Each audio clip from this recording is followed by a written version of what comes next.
And what was your first impression when you got an offer from LSE?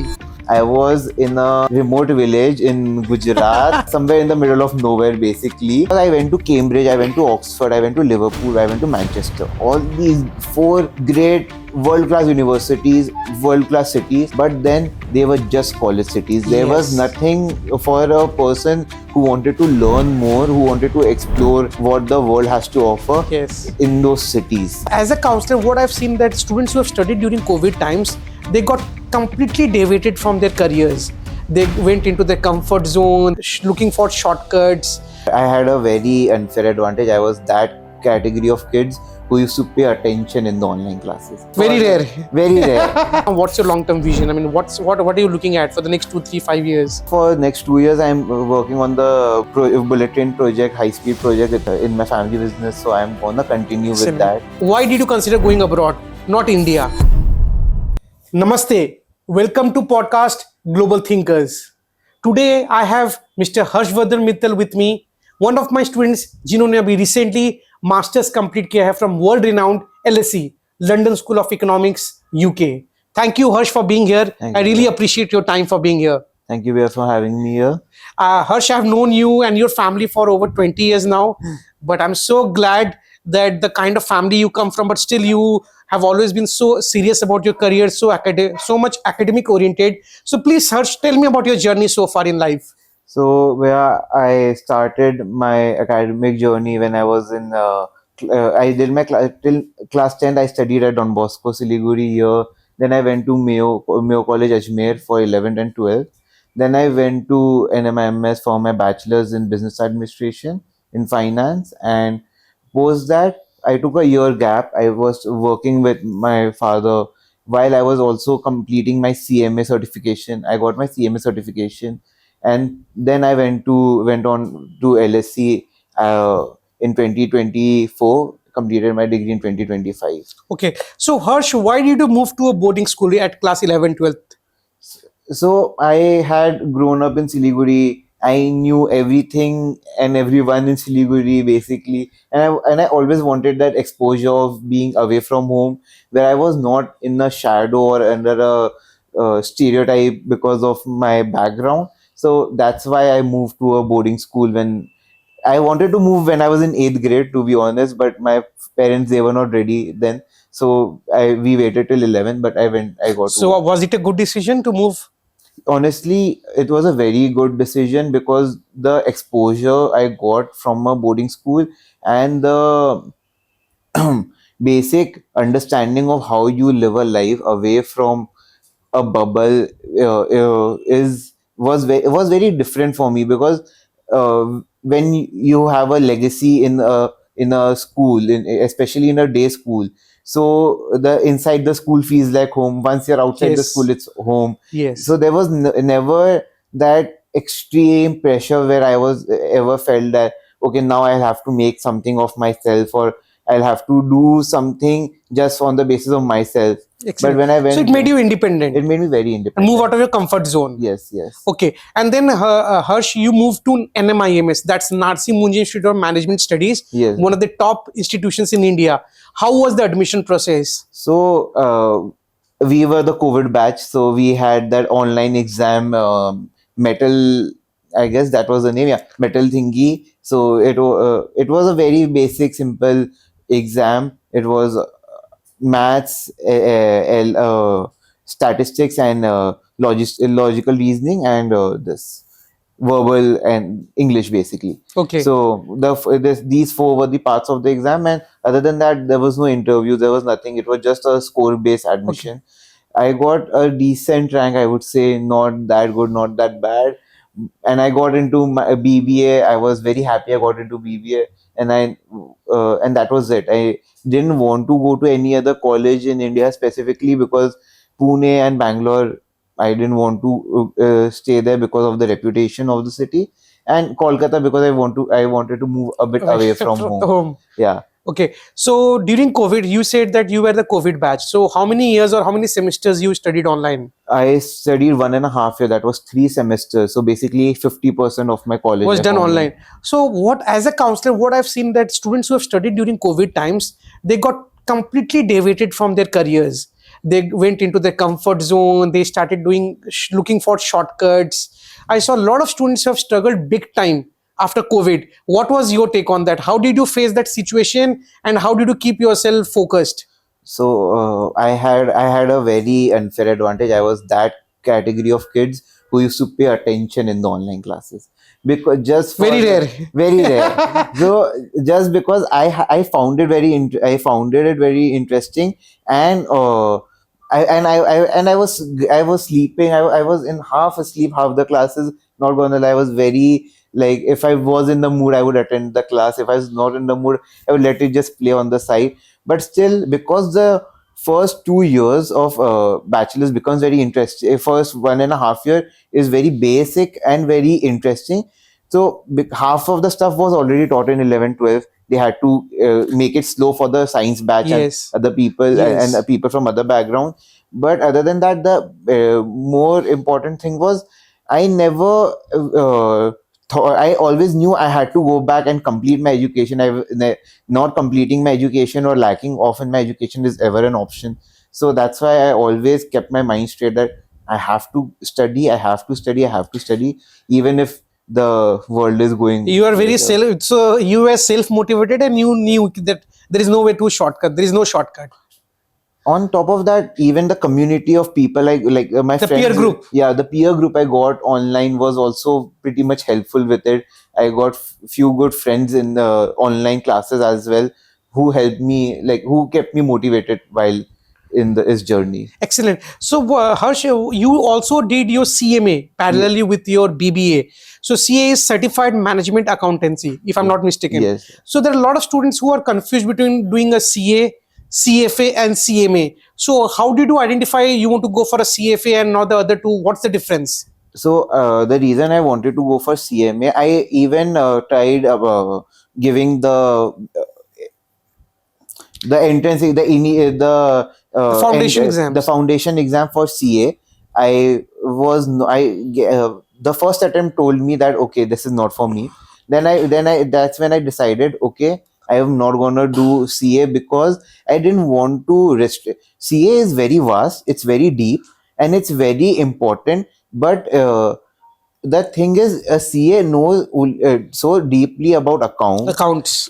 accounts and law, that I didn't want to go into the law part of it, to be very honest. I wanted to go only in the accountancy part of it, to understand how numbers work. And CFA, And how those numbers can help you take better decisions as an entrepreneur. yeah, how those numbers work, how different things like inventory and asset, liability, whatever these terms are, how did they make sense, and how these numbers make sense around them. When it came to CFA is much about trading, more about trading than about accountancy. Yes. So I lost my interest there, because though I did my BB in finance, I am very not a trading person, or investment background person. I like accounts, because I like to find, because someone told me, if you go to a doctor, they will ask you for your reports. The same way, if you go to a CEO or a CF or a CFO or anyone, they'll ask you for numbers. Yes. And that's where CMA came Yes. in, like managerial accounting. And while I was in BBA, managerial accounting was the most interesting subject I found. And the teachers I had in NMIMS while I was doing my BBA helped me focus on managerial accounting more, and that made me sure that, okay, I will become a CMA after I am done with my BBA. Okay. And overall, how was the experience in Mumbai as a city? How was the lifestyle? How was the exposure? Mumbai The as a opportunities city, in terms of internships? Mumbai as a city, great opportunities. You could end up meeting anyone and everyone. Mumbai as a city, it depends on the person. Firstly, if you are a person who, everyone who goes to Mumbai might not have the same experience, for sure. But then it also depends if you are ready for that adventure by yourself. If you are gonna stay at your home, if you're not gonna move out, you're not gonna end up having an exposure, end up having a opportunities coming to you. But if you take that opportunity, like when I was in NMIMS, Mayo held a alumni meet in Bombay. Okay. A lot of my friends didn't end up going. A few ended up going. The few who ended up meeting the a good amount of people from different different multinational companies. Good amount of people from some founders from different startups. Some people who have been in Mumbai since Mumbai was Mumbai was still, it looked like a part of England, and they have seen Mumbai become the city it is. Excellent. And when you get to be around such categories of people, and you give yourself the opportunity to be around such people, It widens your horizon. it widens your horizon. It gives you opportunity. You end up get attracting those opportunity by yourself. And when it came to like internships and stuff, my friend, he did internship at Shapunji Palonji. The other friend, he was doing an internship for a PE firm. And those internship, it was only because they were ready to go out and find it is when they were able to get it, to be fair. And what I saw that you were also designing a website and built an app. So how do you think is important to move out of your comfort zone, in the sense you were doing a BBA and CFA, but you also explored other verticals as So well? this was a part of like I was in the tech club of NMIMS. So again, the beauty of these good institutions have there are a lot of different kind of Yeah. clubs as per your interest. Yeah, they had a lot of good clubs. They had Social Responsibility Forum as one club. They had for entrepreneurship. They had another club. For tech, they had another club. For if you someone who wanted to go into acting, modeling, they had another club for that. Dancing, they had another club for that. So everything was included. But when it came to my interest in tech club, it was just a very spontaneous thing that I decided, okay, I'm gonna do it. And getting this exposure just made me realize, okay, there are areas which you might not have any knowledge about, but it's not important that you can't get the knowledge if you require it, and you can't expand your horizon in that. Just the willingness to learn. Yeah, it's just the willingness to Okay. Now, one of the most important question I want to ask you. We both come from family businesses. Yes. So a lot of students, what I see, they don't family business students. They don't want to continue with master's education or any further degree because they have this concept that we have to take care of the business. But in your case, you took after bachelor's, you did 1 year of work in your Yes, family yes, business, yes. and then decided to go for a master's degree. Yes. What was your thought process? Why you wanted to do a master's degree, and why did you consider going abroad, not India? So, master's degree, firstly, for me, my main motivation behind a master's degree was first exposure, that I wanted to go out. I come from the family business that I come from is not situated in one city. Multiple locations. It's in multiple location and in multiple countries all As over well. the world. So to get that exposure, to be able to meet people, but not in a professional setting, but to get that exposure that, okay, now I know people who are from Singapore, I know people who are from UK, Greece, Turkey. I just wanted that exposure for myself. That's the reason I chose abroad. And for masters, the main thing is, I knew my education can't end here. I just knew there is more to learn. The things that I have learned, there is a way of going practical with them. I just wanted to find out how and why, how to do it, and that's why I chose masters. That's why. Excellent. So I remember during your application days, we applied to multiple institutions beyond LSE also. So what were the other institutions that you thought would live up to your expectations, and what was your first impression when you got an offer from LSE? So first, I'll answer your second question. My first impression, my first reaction when I got an offer from LSE was, I was in a remote village in Gujarat, somewhere in the middle of nowhere, basically on the site, and just saw the notification pop up on my screen, and I just swiped it down. I saw that, okay, I got in. I was like, okay. I was in the middle of a conversation. I was getting my work done. I got my work done. Excellent. And post that, I called up my parents. I was like, okay, I got in. I was still not sure that I was gonna take LSE. I do remember our conversations in those times. But because I was still on waitlist with Imperial, Yes. and though I got and UCL and Kings had Yes. Kings was also left from Yes. to get an response from. But then I realized the brand name that I get from LSE is much more important. The brand value is very The important. brand Yes. value is very important. Yes. And the first, what did I see when I was applying to institution? First was the location. I wanted to stay in London. As you remember, we had a long conversation that I Yes. should stay in London Yes. because outside London, UK honestly doesn't have much to give. Yes. You go to Exeter, you go to if you, until and unless you are going or you are ready to go to Ireland and stay in Dublin, Yes. there's no better institution In and terms of city. exposure. In terms of You'll get, of exposure. course, you can get very good degrees in world-class universities, but the exposure would be very limited. Yeah, because I went to Cambridge, I went to Oxford, I went to Liverpool, I went to Manchester. All these four great world-class universities, world-class cities, but then they were just college cities. There was Yes. nothing for a person who wanted to learn more, who wanted to explore what the world has to offer Yes. in those cities, Agree. I would say. Agree. But and I applied to King's, UCL, Imperial, LBS, and LSE. LBS gave me a direct rejection. Yes. Other than that, Imperial and LSE Imperial gave me a waitlist. LSE gave me an offer.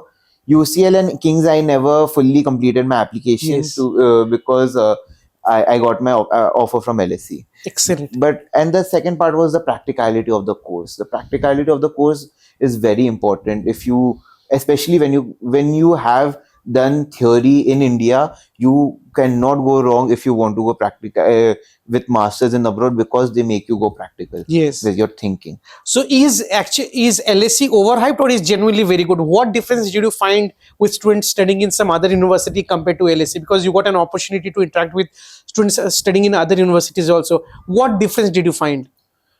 LSE, one very major thing is an LSE student will always be economically and sociologically very understanding. I won't say woke. They will be very understanding of whatever the situation is.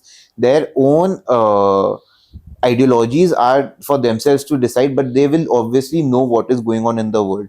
And what uh, we had Sachin Pilot as a as a visiting faculty in LSE, though not for our own specific educational background, but for economic student, that was like especially someone who is going from India, and they are getting a politician who is sitting in the cabinet as a Guest teacher, lecturer. as a guest lecturer. That is very amazing. We had Ashni Grover come to they got Ashni Grover to the campus. They had a lot of talks, but I'm not saying that these are very specific to LSE only. They had a lot of talks in all the universities. Every university had their own thing to offer. Like UCL is in the middle of everything with both its location. Yes. Imperial is everywhere in London. LSE is just it's in one area, very small area, very compact campus, but Yes. the crowd you get, the crowd of people you get in LSE is gonna be more than just okay, these people come from money. No, that's not gonna be just that. These are gonna be people who are gonna talk about ideas that is gonna change the world of tomorrow. And Excellent. that basic idea of what the whole thing university is bringing to me came to me on the first day when I met the whole cohort. So I would say the peer group, majority of them come with a vision. Yeah, They have a vision that they want to achieve something in life, in different sectors of life. actually no, they Okay. don't. They Okay. everyone if someone today if someone who sees the podcast thinks that they are lost, I have seen people who are 25, who are 27, and still they are lost. Okay. There was this one, there were people who did chemistry majors, who did uh, physics majors, who did arts major, who did music major, Okay. and they were still there. Okay. They were there to learn about another area which they didn't have idea about. There were people who had already a master's in finance, and they came again for another master's. Oh wow. Okay. Yeah, and So there are people who are just there to learn because they feel that there is their academic capabilities are not yet met, and that basically gives you the idea that yeah, there is a lot of possibilities in this world. Okay, so LSE is quite competitive in terms of application and in terms of fitting. They have major rejections. So, what are the tips or what are the exams and tips that you think a student should keep in mind while applying to LSE? Because almost every of other my student, they want to apply to LSE by default. So, what are the tips that or suggestions you have for students who are particularly considering studying at LSE? One thing, keep your CV strong. Like it's a very, I know it's very easy said than done, but doing some small things here and there as you are in as you are in school, then you are in college, you have clubs, you have societies. Just be a part, just try and be in the organizing committee for two events or an event a year at least, so you at least get that exposure firstly, so you can move forward and get better opportunities. Secondly, once you have, if you have decided, okay, I want to go to UK or US or Australia, IELTS becomes a very important exam. What people do wrong is they think that IELTS is just a language test. Yes. IELTS is not just a language test. IELTS is very important because they they don't LSE doesn't ask you for your GMAT. They don't ask you for GRE. It's not a compulsion. You can give, it's Yes. optional, but it's not a Yes. compulsion. They only ask you for your IELTS as a IELTS exam. compulsion.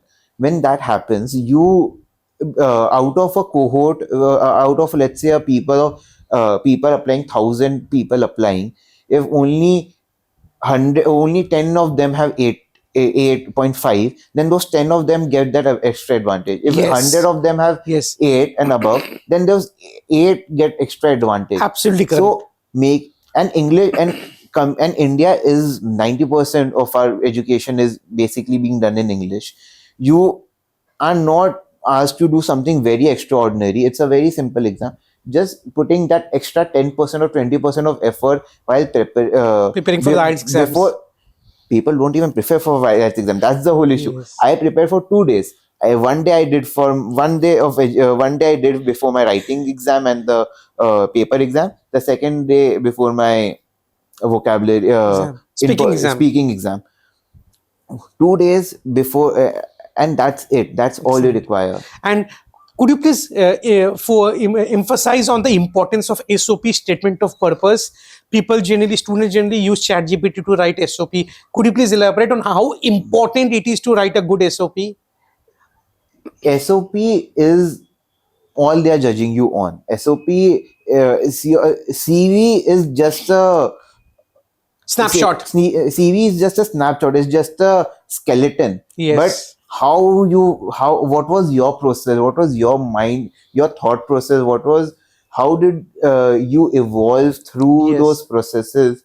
Is very important that it comes very naturally out of those things. It comes naturally out for them to understand. And use ChatGPT. I won't deny. Now the world has changed that you cannot be like, okay, I will not use ChatGPT.